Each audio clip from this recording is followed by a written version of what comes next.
Leo, welcome to your end of September 2021 General Tarot Update. It's Raina here. So, let's see what we got here. So I'm recording this on the full moon in Pisces. And for Leo, this is going to be the 8th house. Ooh, very, very deep kind of place. So that can be one of those places where the shadow creeps out. For Leo, it might be quite emotional, this full moon.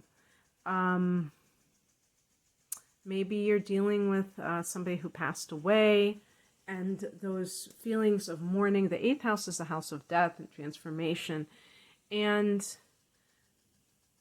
really about change is inevitable. Death is inevitable, not just physical death, but changing circumstances in life. And you being a fixed sign, that may be something that feels a little bit threatening, a little bit uncomfortable. But, you know, I was thinking about this too the other day, just thinking about how life is temporary and the things that we love so much, they have an expiration date. People that we love, their souls may be eternal, but we may not see them in the physical. And that can be just a sucker punch, can't it? So the best way to handle that is to cultivate a sense of what is real in life and what is transitory. And this is the 8th house too, is metaphysics.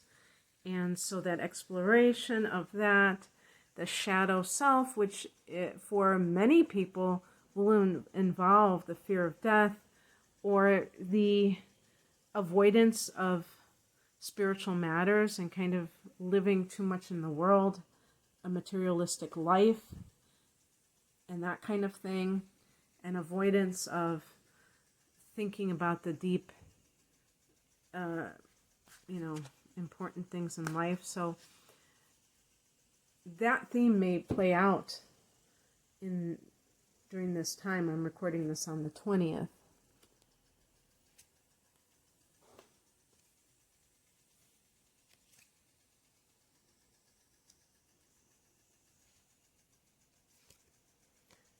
And, you know, secrets. 8th house is very secretive. Holy. Whoa, I had another reading that was like this, where I had several of those cards. I wish I could remember what sign it was. And I was like, that's pretty crazy. I don't know if it was Cancer or what. Okay. So the heart of the matter is the 8 of Swords. You may feel like you're stuck in place for some reason. And I'm trying to think about this. You did have a couple of triggers with the full moons, the 2 full moons in Aquarius a couple of months ago. And that may have brought up, for some of you, relationships ending and leaving you maybe vulnerable, leaving you with your own thoughts.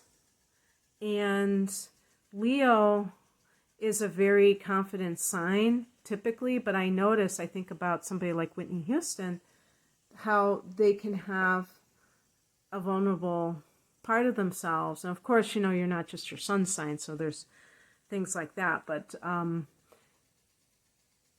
I feel like sometimes people who are very together when it comes to their careers and things like that, their relationships can be the area where a lot of their vulnerabilities show up.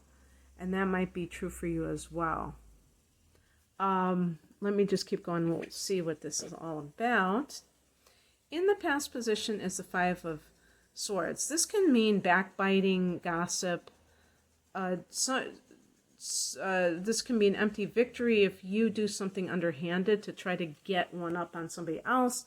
I don't think that the average Leo person, who is the typical generous spirit type of Leo would do something like that. So I'm going to assume that you're dealing with frenemies or just co-workers, things like that. And in that particular scenario, people like that, maybe they're jealous of you, and they're jealous of the kind of charisma you have, the way that you have, maybe you have a strong work ethic. I think a lot of Leos do, but you're just a natural leader and they can sense that. It's funny, isn't it, how some people resent other people for qualities that they don't have, but that aren't really theirs to have, like that aren't what their makeup is. If I'm a brunette, if I get jealous of people who are natural blondes and who have blue eyes and blonde hair, and I have brown hair or almost black hair and olive skin, that's pretty silly, isn't it? I mean, that doesn't make any sense. And if I'm acting not nice to them, but that's how people can be sometimes. Not all people, obviously, but some people. They don't have certain qualities and they might admire those qualities. And maybe that's not their path, but they're so out of touch with their own path that they just sit there and resent other people and they talk smack about them behind their back and things like that. So you may be dealing with this, and what might feel, and perhaps you are in a position of authority. Maybe you got some, I'm just like trying to guess, maybe you were a coworker and then you got promoted to be their supervisors, and now there's like this split and you don't feel like you're connected to them. And maybe the Eight of Swords is like those old tapes playing of like not deserving something, not being good enough, not deserving it. And really, you have to look at the issue for what it is. That person or those people, they're not necessarily the people that you want to cultivate relationships with on a very extensive basis. You may be, having contact with them right now if you're working with them, but first of all, that doesn't mean that you're going to be working with them for the next 20 years, or that you should even worry about what they think of you. If they are saying bad things about you, you have to decide if you want to confront them or not. And it's really this, there's that saying, is this the hill that you want to die on? Meaning, do you really want, is this that important that you want to make it into something? Because in some cases, it can just lead to more complications and you really don't get what you want anyhow. So it's like, it doesn't give you that payoff that you're looking for. What it can do is show that you're in a low vibrational environment. And that may be the best catalyst to help you to let go of that, if that is something that you notice that you have a hard time letting go of. The higher message is the Page of Wands. Start spreading the news. And usually I don't read these as predictive cards. It's more like looking at it from a philosophical point of view. But I think in this case it could be something that kind of breaks you out. The 5 and the 8 of Swords are not that pleasant. I can't really spin them in a pleasant way, those two cards. Except to say that it gives you information, or that it gives you contrast. If you're just kind of on the fence about, should I stay at this job, should I leave?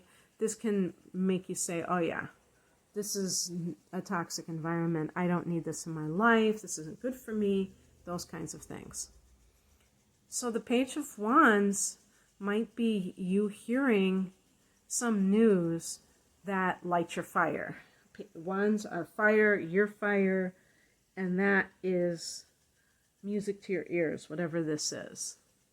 And you can feel this sense of enthusiasm returning to your life.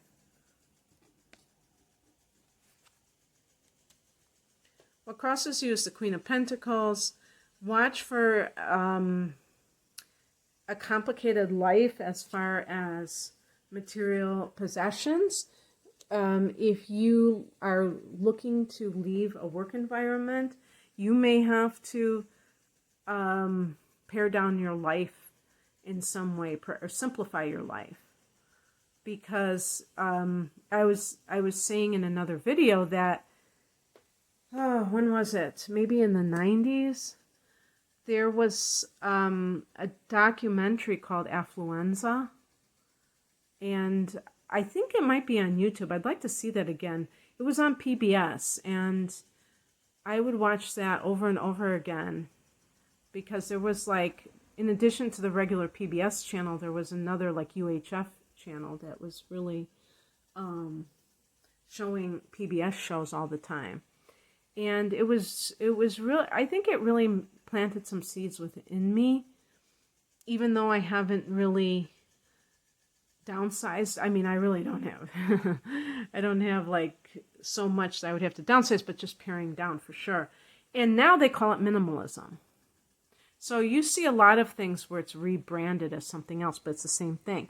And there was a, I think it was a book, but I think it was also a documentary, maybe also on PBS, and it was called Your Money or Your Life.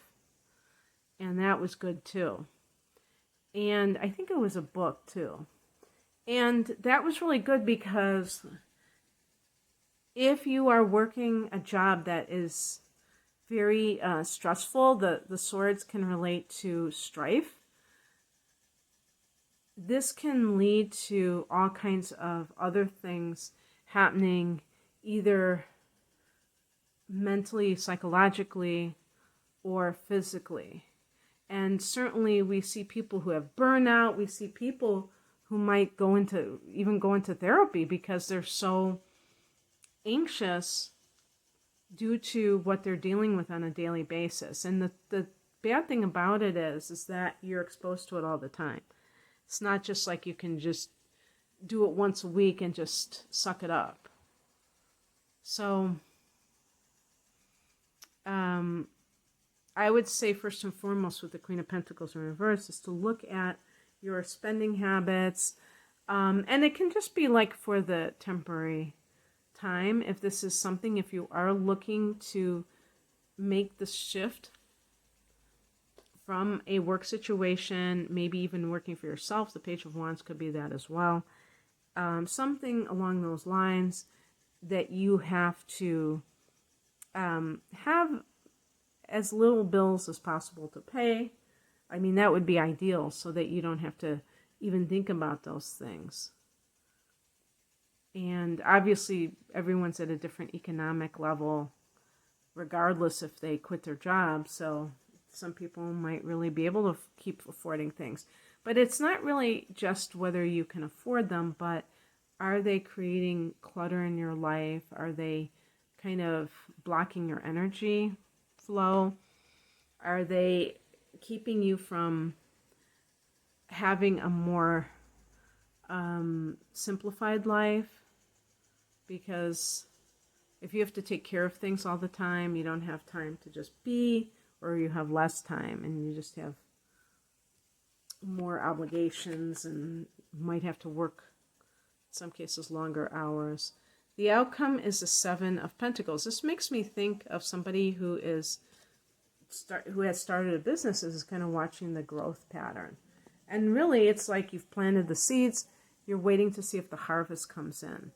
This full moon, I didn't say it, but it's a harvest moon. So because it's in the 8th house, the harvest may not seem like it's something tangible. It just might be that you feel like you have transformed quite a bit, that you have not stayed the same, you have not stayed stagnant. So that would be definitely good. That's what it's all about, is expansion. Okay, Leo, that's what I have for you. I hope that this resonated. If you'd like a private reading, the link is below. Take care. Bye.